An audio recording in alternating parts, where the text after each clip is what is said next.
Mapagpalang araw po sa inyong lahat, mga kalingap, mga viewers, Kuya Bal, Ate Edna, at Kalingap Rob.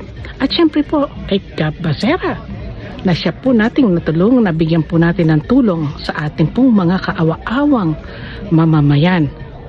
At ito pong pagtulong na ito ay para po kay tatay na halos hindi na po makakita na ang kanyang trabaho po ay namamalimos na lamang. Parang lang po siya makakain. At narito po at panoorin po natin ang video po ni Kapasera. Shout out sa iyo, Kapasera. Sana sa normal ang mata ko para makapagtrabaho pa ko eh. Para makapagtrabaho ka pa, no? Ito nga si tatay, no, mga kasikap. Dating driver, no, na trabaho sa Maynila. Tay, magandang araw. Kamusta dito? Okay lang. Okay lang. Anong pangalan mo, Tay? Bernardo Balota, Tatay Bernardo Baluca. Ilang taong ka na, Tay? 65. 65 years old na. May asawa ka, Tay? May asawa pero hiwalay. Hiwalay. May mga anak kayo? Mayroon tatlo yon, ng isa namatay yung panganay. Yung panganay namatay. So, yung ibang anak mo ngayon nasaan? Yung iba? Dalawa ang natira nandoon sa Cavite. Sa Cavite. Tapos yung isa pa, Nandoon rin. andun din sa Cavite. Hindi na kami nagkita-kita nga eh. Matagal na kayong Tagal na hindi nagkita. Tagal. Ibig sabihin tayo, nakapunta ka rin ng Maynila nung araw. Oo, tagal ko doon. Anong trabaho mo tayo dati? Driver. Driver ka dati? Driver sa pier. Sa pier. Okay. So, ikaw ba tayo, taga Negros talaga? Taga Oo, rito sa taga Cadiz? Victorias. Taga Victorias ka? Victoria. Oo, tapos nakituloy ka lang dito sa bahay Oo. nila Kuya Robert. Kano-ano mo sila? Yung nanay ni Robert, Oh. asawa ko. Yung nanay ni Robert, asawa mo. Tapos hiwalay na kayo ng asawa mo. Oo. Asan na yung asawa mo? Sa Manila yata. Sa siguro, Manila pa? Cavite. Okay. So may asawa ng iba?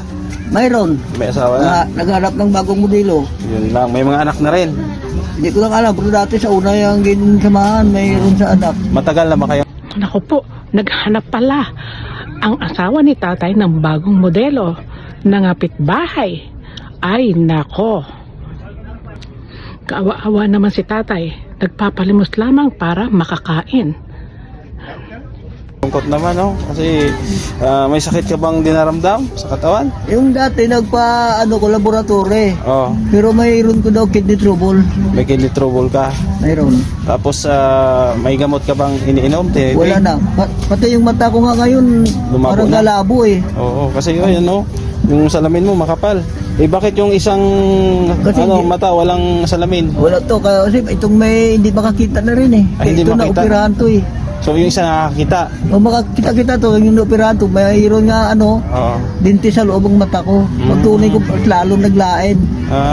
Okay. Pero napacheck up mo na yung mata mo, tay? Napacheck up mo? Yung nagpa-check up ko, ko sa Bacolod, Oo. Naoperahan ba yan? inaoperahan to eh, Sa Tarata? sa charity. Charity? Sa foundation lang. Oo. Pero ang ko naman pa-check up ko sa kay Dr. Garrietos, hindi na sipot. Hindi na naubos. ayos yung pagka-opera. O pag nila. Tapos yung gamot na binigay nila, nainom mo naman, natitik mo naman. Wala ko namin nainom kagamot, kundi pagpatulo. Ngayon, Pagpatulo wala na lang. ko gamot. Ayan. So ibig sabihin yung isang mata mo malabo na, yung isa nakakita pa. Ito nang pero makakita. Pero ito Ito, wala talaga to. wala na. Ito, pag wala, nakasilaw na lang yung makita Silaw sa na kanan. lang. Pero tao, di ko na makita kahit ikaw mukha mo, hindi ka makilala eh. Dapat pala maagapan mo yung yung mata mo. No? Kaya ang bala ko pag na-operahan, opera ako ni ulit ang isa. Ang ikaw ako yung nibtingal linagay na Oo. dito. Gusto ko na balik sana sa normal ang mata ko para makapagtrabaho pa ako eh. Para makapagtrabaho ka pa, no? So itong kita mo. Sigal. Siya kay Robert niya, Robert, ganun yung dati ko ako. Ganyan ang kita ko, isang buwan mo yan. Isang linggo ko lang sa Manila eh. Isang linggo lang. Iwanan ko yun. Tapos naghiwalay na kayo tayo, umuwi ka na ng Negros. Oo, hindi Negros sa Victoria. Dito ka na Hindi na ako nagstay. nakapagtrabaho. Hindi na. Pero matagal ka rin driver tayo. Ilang taong ka nang Tagal. driver? Mga... Kaya yung nagkuha ko ng lisensya, 1992. tagal na. Siguro sabihin natin mga 30 years kang nagdadrive. Sabihin Oo. natin, no? 30. Maraming Ate salamat. Cindy. Kay Ate Cindy yung bigas ha. Maraming salamat. Ayan. 5 kilos na bigas para sa iyo yan. Tapos meron din akong cash dito. Konting tulong lang galing din sa ating sponsor na si Elema Panatic, no? Maraming salamat. Oo, sabi niya, Gab, bigay mo yan sa mga kababayan nating nangangailangan ng tulong. So ito galing kay Ma'am Salima Panatic ha. Maraming salamat. Ayan, 500 pesos at bigas galing kay Ate Cindy. Ang bala ko nga mo pa ba ko Maraming pong salamat sa panonood po ng video kong ito na nakuha ko po kay Gab Basera. Shout out sa iyo, Gab Basera.